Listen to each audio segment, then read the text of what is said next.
wabarakatuh. Selamat datang kembali di Tips Channel ASN. Nah, di Tips Channel ASN kali ini saya akan berbagi info mengenai tes wawasan kebangsaan atau TWK, khususnya pada materi pengamalan Pancasila.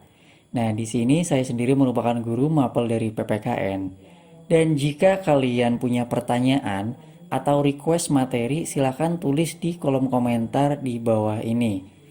Nah, langsung saja kita masuk mengenai tes wawasan kebangsaan atau TWK. Nah, tes wawasan kebangsaan atau TWK ini itu menjadi soal yang banyak menggugurkan peserta pada tes CPNS di tahun 2019. Loh, kenapa bisa? Nah, ternyata jawaban yang ada di tes TWK ini itu dianggap sulit karena lebih banyak penerapan dan pilihan jawaban yang hampir mirip. Jadi, tes di 2019 ini CPNS itu passing grade-nya 65 untuk TWK, tapi banyak yang gagal di tes TWK ini. Nah, bagaimana cara untuk mensiasatinya? Kita harus paham dengan materi dasar terlebih dahulu agar dapat mengerjakan soal jenis TWK ini dengan nilai sesuai passing grade atau bahkan mencapai nilai yang maksimal. Oke, ini contoh soal dari tes TWK di tahun 2019. Nah, Dennis merupakan salah satu anak yang berasal dari keluarga kurang mampu. Di sekolah, Dennis selalu berusaha meraih cita-cita yang ia harapkan, yaitu menjadi guru. Teman-teman selalu menerima Dennis dengan senang hati. Berkat usaha keras Dennis, akhirnya ia mampu menjadi juara kelas. Nah, perilaku Dennis sesuai dengan penerapan sila ke A1, B2, C3, D4, atau E5.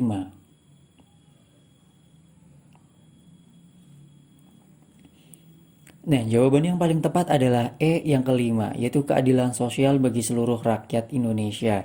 Karena perilaku Dennis itu merupakan salah satu bentuk dari sikap suka bekerja keras yang merupakan pengamalan sila kelima. Nah, bentuk soal ini ternyata banyak mengecoh dari peserta-peserta tes CPNS di tahun 2019 maupun 2018. Nah, untuk itu mari kita bahas mengenai tes TWK pengamalan sila Pancasila. Yang pertama yaitu sila ketuhanan yang Maha Esa. Nah, sila pertama ini kita akan berkaitan dengan pengamalan dengan kehidupan beragama. Apa saja pengamalannya? Yang pertama adalah percaya kepada Tuhan yang Maha Esa. Yang kedua, sikap saling menghormati antar umat beragama. Yang ketiga, menjaga kerukunan antar umat beragama. Yang keempat, menghormati kebebasan beribadah. Dan yang kelima, tidak memaksakan agama terhadap orang lain. Nah ini, jadi ketika nanti bertemu soal yang berkaitan dengan agama, ketuhanan ataupun beribadah, itu merupakan penerapan sila yang pertama. Ini biasanya soal yang dianggap mudah untuk sila yang pertama. Nah, lanjut yaitu sila yang kedua, yaitu kemanusiaan yang adil dan beradab. Nah, pengamalan sila kedua ini berkaitan dengan kegiatan-kegiatan kemanusiaan.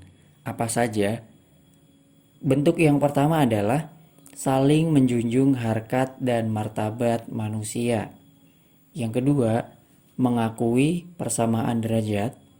Yang ketiga, sikap tenggang rasa dan tepos liro. Yang keempat, gemar melakukan kegiatan kemanusiaan. Yang kelima adalah menganggap bangsa Indonesia merupakan bagian dari umat manusia. Dan yang keenam, bekerja sama dengan bangsa lain. Nah, ini merupakan bentuk-bentuk sila yang kedua.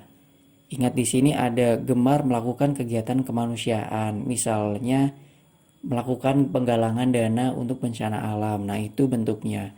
Dan bekerja sama dengan bangsa lain. Ingat, bekerja sama dengan bangsa lain ini sila kedua, bukan yang ketiga. Biasanya banyak yang salah menganggap bahwa kerjasama ini bentuk sila yang ketiga. Oke, kita masuk ke sila yang ketiga, yaitu Persatuan Indonesia. Pengamalan ini akan berkaitan dengan integritas atau persatuan. Bentuk-bentuk pengamalannya seperti apa? Yang pertama adalah cinta tanah air tentunya, atau bela negara. Dan yang kedua, memelihara ketertiban dunia. Yang ketiga, berkorban untuk negara. Dan yang keempat, kepentingan umum berada di atas kepentingan pribadi atau golongan. Dan yang kelima adalah memajukan pergaulan demi bangsa. Nah, ini bentuk-bentuk pengamalan dari sila yang ketiga. Di sini ada memelihara ketertiban dunia, ada kepentingan umum di atas kepentingan pribadi sampai dengan memajukan pergaulan demi bangsa. Lanjut ke sila yang keempat, yaitu kerakyatan yang dipimpin oleh hikmat kebijaksanaan dalam permusyawaratan perwakilan. Nah, pengamalan ini berkaitan dengan sikap-sikap kekeluargaan. Apa saja bentuknya? Yang pertama adalah semua warga negara itu mempunyai kedudukan yang sama. Yang kedua, tidak boleh memaksakan kehendak. Yang ketiga, musyawarah dengan semangat kekeluargaan. Dan yang keempat, memberi kepercayaan kepada wakil yang telah dipilih. Nah, di sini yang pertama yaitu semua warga negara mempunyai kedudukan yang sama. Jadi nanti ketika ada soal yang mengaitkan kedudukan warga negara, baik itu di hadapan hukum, ekonomi, ataupun pendidikan, nah di sini berkaitan dengan pengamalan sila yang keempat. Begitu juga ketika ada soal yang berkaitan dengan musyawarah atau penyelesaian masalah melalui musyawarah, itu masuknya pengamalan sila yang keempat. Nah, sekarang yang terakhir adalah pengamalan sila yang kelima, yaitu keadilan sosial bagi seluruh rakyat Indonesia. Pengamalannya ini berkaitan dengan pemerataan kesejahteraan atau keadilan sosial. Bentuk-bentuknya seperti apa? Yang pertama adalah mengembangkan sikap luhur yang mencerminkan gotong royong dan kekeluargaan. Nah, ini yang pertama biasanya sering mengecoh. Karena gotong royong ini biasanya kita akan mengaitkannya dengan sila yang ketiga, persatuan. Tetapi di sini merupakan bentuk pengamalan sila yang kelima. Yang kedua adalah sikap adil terhadap sesama. Ya, ini juga sering mengecoh. Sikap adil ini sering dikaitkan dengan sila kedua, yaitu kemanusiaan yang adil dan beradab. Tapi ternyata di sini adalah masuk ke sila yang kelima. Nah, yang ketiga adalah menjaga keseimbangan hak dan kewajiban. Ini hak dan kewajiban masuknya di sila kelima. 4. Menghormati hak orang lain.